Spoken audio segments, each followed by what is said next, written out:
এরশাদের পতন যেদিন হলো, সর্বশেষ মিছিলটা আমিই করেছিলাম, 144 দ্বারা ভঙ্গ করেছিলাম।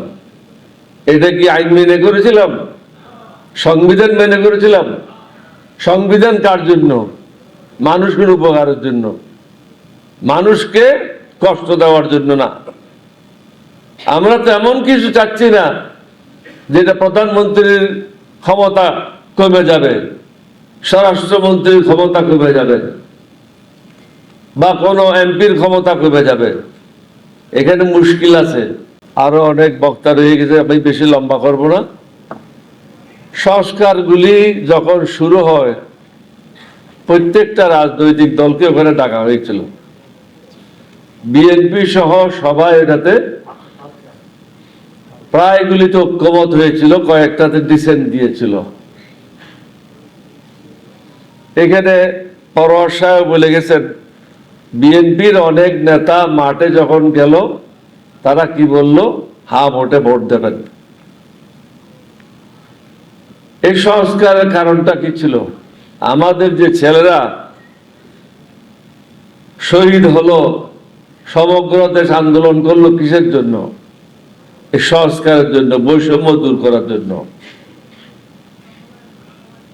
এই বৈষম্য এবং সংস্কারগুলি করলে কি, বৈষম্য দূর করলে, সংস্কারগুলি করলে কি হয়? একটা দেশ একটা সিস্টেমের মধ্যে চলে আসে। দেশ কিন্তু ব্যক্তি চালায় না, একটা সিস্টেমের মধ্যে পড়ে গেলে সিস্টেমটাই দেশ চালায়। এখন আমরা কিন্তু সিস্টেমে যাইতে চাচ্ছি না। আমরা জানি এটা ভুল, কিন্তু সেটা আমরা গ্রহণ করতে চাচ্ছি না। আমরা জানি একজন জাজ হাইকোর্টের, তাকে যদি অ্যাপয়েন্টমেন্ট দেওয়া হয়, সেখানে যদি সব দলের নেতৃবৃন্দরা থাকে, প্রশ্ন জিজ্ঞাসা করে, তিনি যদি দলীয় লোক না হয়, তার বিরুদ্ধে যদি কোনো অভিযোগ না থাকে, নিশ্চয়ই তিনি জনগণের জন্য কাজ করবেন। আর যদি সরকার তাকে এককভাবে সেখানে নিয়োগ দেয়, তখন সে সরকারের পক্ষ হয়ে কাজ করবে। একইভাবে দুদকে যান, পাবলিক সার্ভিস কমিশনে যান, প্রত্যেকটা জায়গায় যান। আমরা কি চাচ্ছি? আমরা তো এটা চাচ্ছি না যে আমাদেরকে 10 জন মন্ত্রী দেন, 20টা গাড়ি দেন, 50টা প্লেন দেন। এটা তো আমরা চাচ্ছি না। যে জিনিসটা ভুল আমরা করে চলেছি বিগত 50 বছর, 52 বছর যাবত, এই ভুল থেকে আমরা বেরিয়ে দেশটাকে একটা সুন্দর পথে পরিচালিত করতে চাচ্ছি।